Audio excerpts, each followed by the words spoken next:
Et messieurs, bonsoir. Il est 20h sur les antennes de la télé Futur Média. C'est parti pour le sommaire de cette édition avec le message du Khalife général des Mourides demandant aux Sénégalais de tourner le dos aux mondanités, n'est pas tombé dans l'oreille d'un sourd. Les populations regrettent la crise des valeurs. Le sociologue Ibrahima Mbengue lui prône une révolution des mentalités.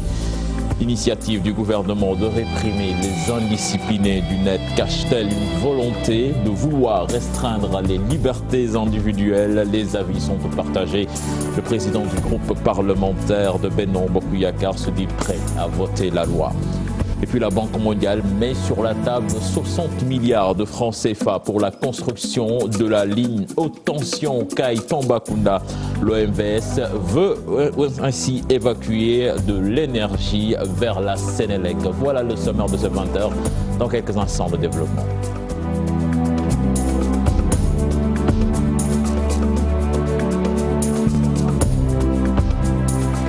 Bienvenue à toutes et à tous. La crise des valeurs, les jeux, les mondanités, des comportements à bannir pour une société qui veut aller de l'avant. De l'avis du Khalife général des Mourides, le sociologue Ibrahima Mbengue pense qu'une révolution des mentalités s'impose au Sénégal. Il a rencontré nos reporters Fatou Bintou Conté et Pape Sangone Baye.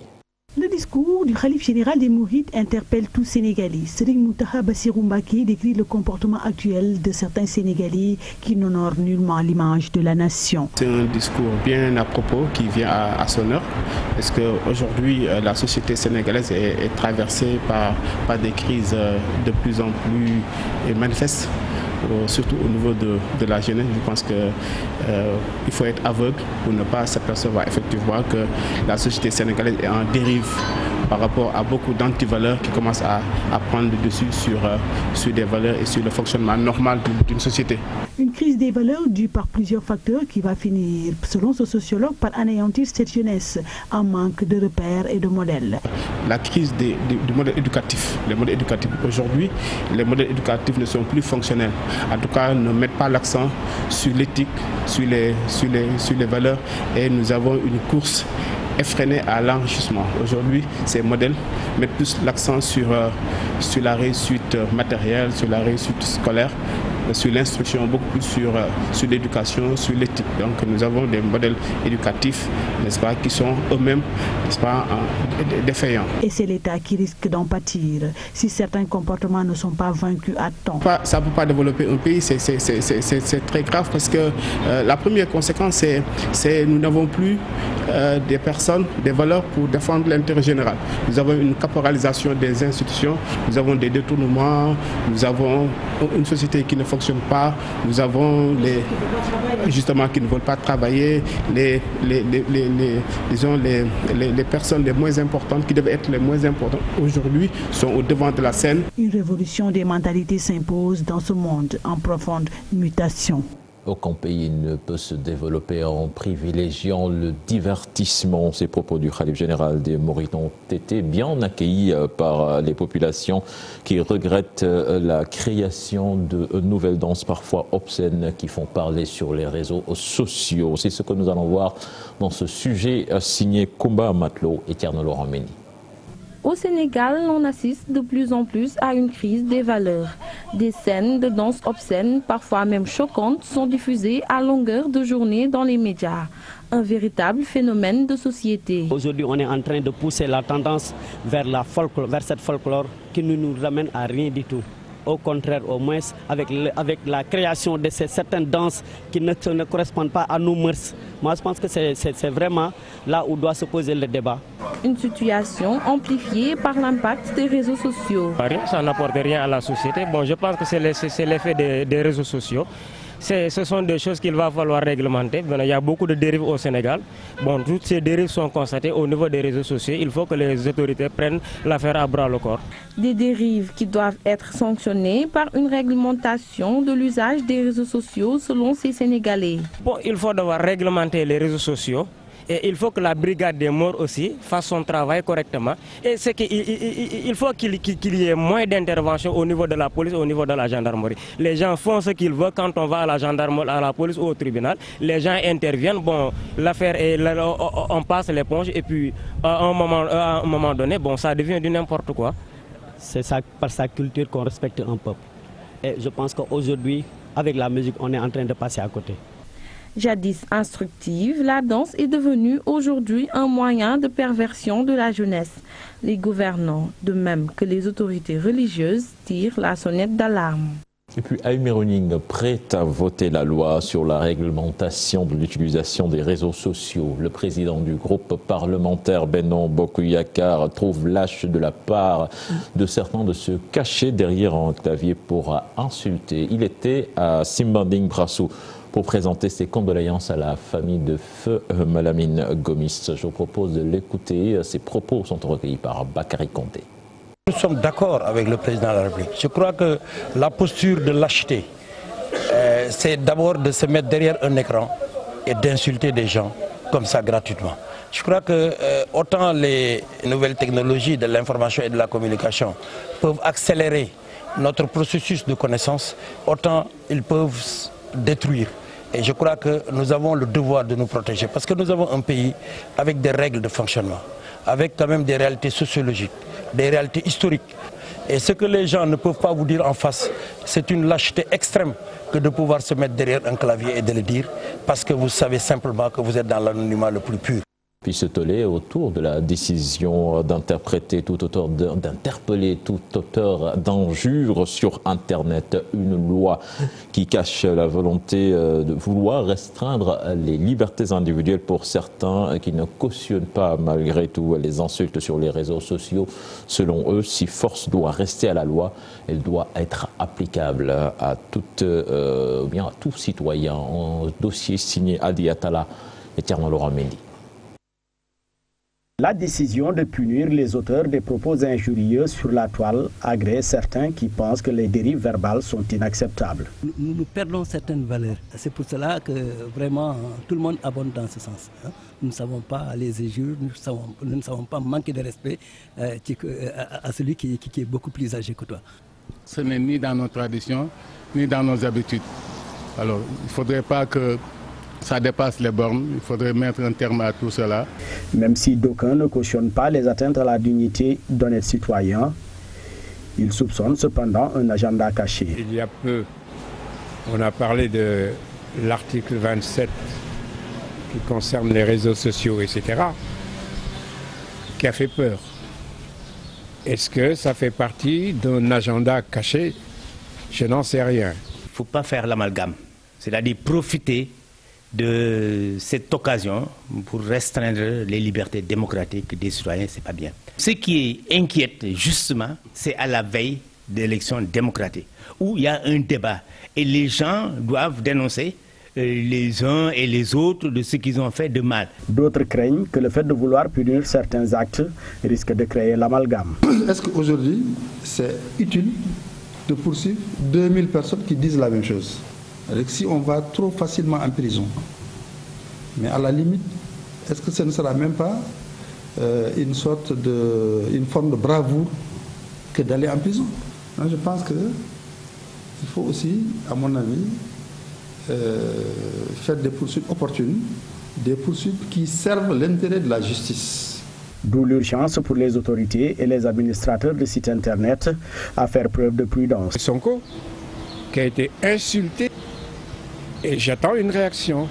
Maintenant, si on ne réagit pas là, je pense qu'on ne pourra pas réagir sur les réseaux sociaux. La responsabilité des citoyens qui injurient est engagée, mais aussi le journaliste qui rapporte des injures, aussi sa responsabilité est engagée. Si vous faites une diffamation ou bien une injure par un mode de diffusion publique, en tant que journaliste, en tant qu'organe de presse, vous engagez votre responsabilité pénale et civile.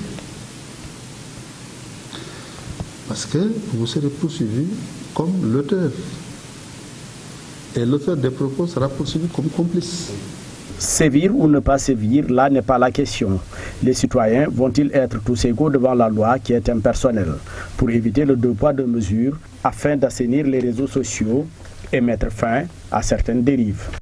Adi Atala, merci. Nous parlons à présent de toute autre chose avec la mauvaise passe des industries de raffinage en Afrique qui devrait contraindre la revue du secteur des hydrocarbures dans ce milieu. C'est du moins l'avis de l'association des raffineurs africains. Elle souhaite des politiques claires pour survivre. L'organisation était en conclave ce matin, compte rendu signé Ndeye Marie Dabo et Tierno Laurent Mendy.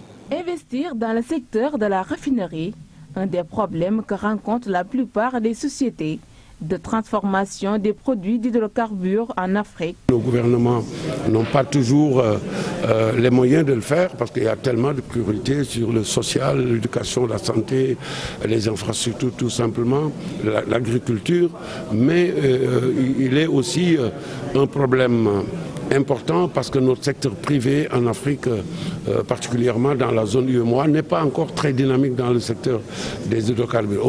Aider le continent à sortir des difficultés de raffinerie, tel est le souhait de l'Association des raffineurs africains, avec ses stratégies pour être à la hauteur des attentes. Le potentiel est là, tout est à faire. Et donc, quand nous avons un environnement sécurisé, puisque les régimes sont de plus en plus démocratiques, les sûretés sur les investissements à long terme sont de plus en plus garanties. On a vu les autoroutes à péage, on a vu des infrastructures de cette nature qui sont amorties sur 25-30 ans. C'est parce qu'on a confiance à la sécurité en Afrique, on a confiance en la stabilité des régimes politiques. Et évidemment, je l'ai dit tantôt, it's time for Africa. Lara, avec ses partenaires dans le secteur de la raffinerie, compte bien mener un projet nommé Raffinerie 2.0, consacré à la transformation du brut à l'intérieur du continent africain. Et puis lutte contre des accidents de la route. La direction de la prévention routière sillonne le pays. Objectif, sensibiliser usagers et acteurs de transport sur les risques liés à la surcharge et à la vitesse. Ousmane, bienvenue, John, que je vous propose d'écouter. Il en parle au micro de Cheikh Anta Diop et c'est la terre. Dans ces moments de fête, l'affluence est telle que les gens oublient les facteurs de risque. Et c'est la raison pour laquelle la direction des transports routiers, chaque année, avec ses partenaires, sillonne les grandes villes pour sensibiliser encore une fois ces usagers de la route. En précisant que cette sensibilisation n'a pas un rôle de réprimande, encore moins de donneur de leçons. C'est juste pour rappeler les bonnes pratiques à ces usagers pour qu'ils fassent attention sur les routes. La sécurité est un état d'esprit. L'État ne peut pas être derrière les Sénégalais et leur dire voilà, faites attention à ceci ou à cela. Ce que l'État fait, c'est de mettre les moyens, n'est-ce pas, éclairer les chemins. Il appartient maintenant aux usagers de se rendre compte que leur sécurité dépend d'eux d'abord. Le problème, c'est un problème de dimension communicationnelle. Il faudrait que l'information descende jusqu'à la base, que le chauffeur concerné sache c'est quoi un code de la route, c'est quoi les 5 règles essentielles qu'il faut connaître, caractéristiques, plutôt qualité ou compétences, caractéristiques d'un véhicule, la façon dont on doit utiliser la chaussée, la façon dont les usagers interagissent entre eux, les règles de priorité et la façon dont les autorités locales peuvent imposer des règles locales beaucoup plus sévères que celles du code de la route. Tout ça, ce sont des dispositions prises par l'État pour au moins sauvegarder la vie des Sénégalais. Puis les populations de 8 villages de la commune de Onk, c'est à Ziguinchor, elles veulent faire face à l'insécurité alimentaire pendant les périodes de soudure. Elles ont choisi de cultiver le maïs qui devrait leur épargner cette souffrance au détriment de l'arachide et le service régional de la sécurité promet de les accompagner. Boubacar Diassi. Pour lutter contre l'insécurité alimentaire dans les Kalounaï, notamment dans la commune de Wonk, plusieurs villages s'organisent et se prennent en charge dans le cadre d'un entrepreneuriat agricole. Pour ce qui concerne l'entrepreneuriat, cette année nous avons développé un programme dénommé Ma sécurité alimentaire. Donc comme son nom l'indique, l'objet du programme, c'est pour lutter contre l'insécurité alimentaire, en aidant les producteurs, en les organisant pour la production de maïs. Toutefois, il leur faudra de l'accompagnement, en particulier celui du service régional de la sécurité alimentaire de Ziguinchor. Peut-être qu'il faudra penser à l'avenir à la capacitation, au renforcement des capacités et peut-être des techniciens et également des producteurs pour améliorer peut-être les techniques agricoles. Nous estimons aujourd'hui que pour assurer la sécurité alimentaire dans ce pays-là, il faut encourager et développer surtout les exploitations familiales. Je pense qu'aujourd'hui l'exemple est là qui mérite vraiment d'être partagé à travers le pays. Donc je pense qu'en termes d'encouragement et en termes d'accompagnement, je pense que l'accompagnement est déjà là. Parce que si nous sommes là sur le terrain, parce que nous sommes venus voir exactement ce qu'ils sont en train de faire et qui méritent d'être accompagnés davantage. Cette expérience devrait être généralisée en Casamance naturelle si elle s'avérait concluante dans cette commune de Wonk. Vous l'annoncez dans les titres de cette édition, 60 milliards de la Banque mondiale pour le financement de la construction de la ligne haute tension Kaya-Tambacounda. L'OMVS, à travers la société de gestion de l'énergie de Manantali Sogem, compte évacuer ainsi de l'énergie vers la Sénélec et les propriétaires des sites impactés par la ligne seront indemnisés. Nous voyons tout cela dans cette correspondance signée Moussa Omar Gueye.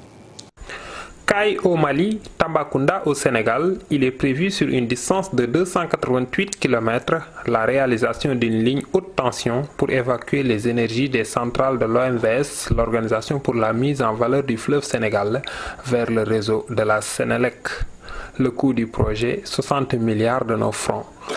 Et il faudra noter que ce sera sur une emprise de 40 mètres, c'est-à-dire que 20 mètres à partir de l'axe de la ligne. Vous avez l'axe de la ligne, vous avez 20 mètres à gauche et 20 mètres à droite qui va être impacté. L'objectif aujourd'hui pour nous, c'est de minimiser autant que possible ces impacts-là sur les populations. Donc, en général, et de manière classique et technique, en général, c'est des lignes qui contournent les populations. Mais il se trouve que nous sommes confrontés à des zones où les populations sont déjà installées, des infrastructures sont déjà en train d'être mises en place, à savoir des adductions d'eau, d'intégration rurale avec laser. Donc là, c'est des options qui vont être envisagées pour optimiser le tracé de la ligne et minimiser ces impacts. Donc il ne serait pas sûr qu'on continue dans l'option de contourner ces zones-là. Maintenant, l'impôt, si nous n'est tenu, si nous avons des points où il n'y a aucun moyen de contourner, on va aller droit au but et puis on va indemniser ces personnes qui sont concernées là. C'est le gouverneur de Tamba, Elhadji Bouye Amar, qui a donné le coup d'envoi des activités pour l'élaboration d'un plan d'action de réinstallation et de mise en œuvre de la ligne biterne 250 kV. En mode politique à présent avec la plateforme Banlieue 2019 qui veut une élection présidentielle libre et transparente. La structure souhaite plus de garde-fous et de transparence dans la gestion des deniers publics. Banlieue 2019 a rencontré cet après-midi le leader de Sénégal, Boubès, maître Mam Adama Gueye. Ibrahima Khalil Diémé, le coordonnateur de la dite plateforme, interrogé par Ibrahim Khan. Nous voulons, c'est-à-dire dégraisser le mammouth, parce que nous avons ce qu'on appelle l'hyperprésidentialisme, un président qui fait tout. On n'a pas de mémise.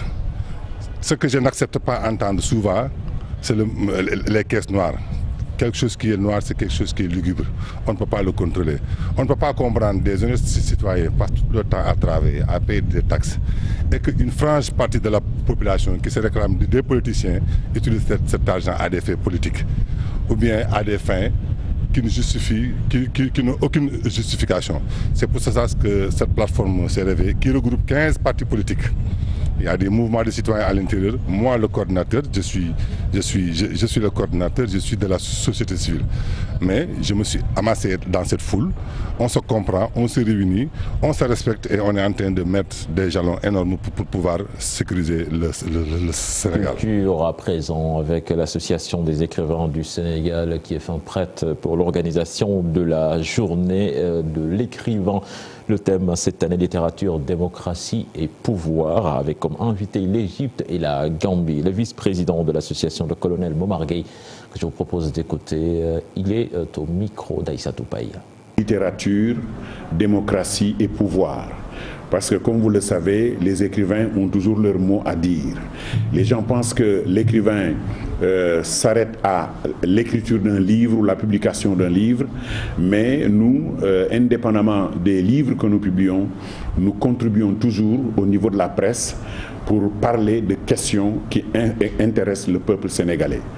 L'Égypte est le pays invité d'honneur, et il y a d'autres pays qui seront là, le Congo, le Mali, la Guinée et la Gambie. Et la Gambie, c'est quelque chose de très particulier parce que nous allons publier nous allons publier l'anthologie, donc l'anthologie sénégalo-gambienne pour ce qui concerne la poésie. Et justement, la Gambie qui retrouve le Commonwealth après 4 ans d'absence. Banjul avait quitté l'institution en 2013 suite à une décision du président Diamé. Cette association qui regroupe d'anciennes colonies britanniques va permettre à la Gambie de mieux organiser son commerce international, entre autres. Voilà, c'est la fin de ce 20h. Prochain rendez-vous pour l'information, ce sera à 0h avec le tout en images. Excellente suite de programme en compagnie de la Télé Futurs Médias. Au revoir.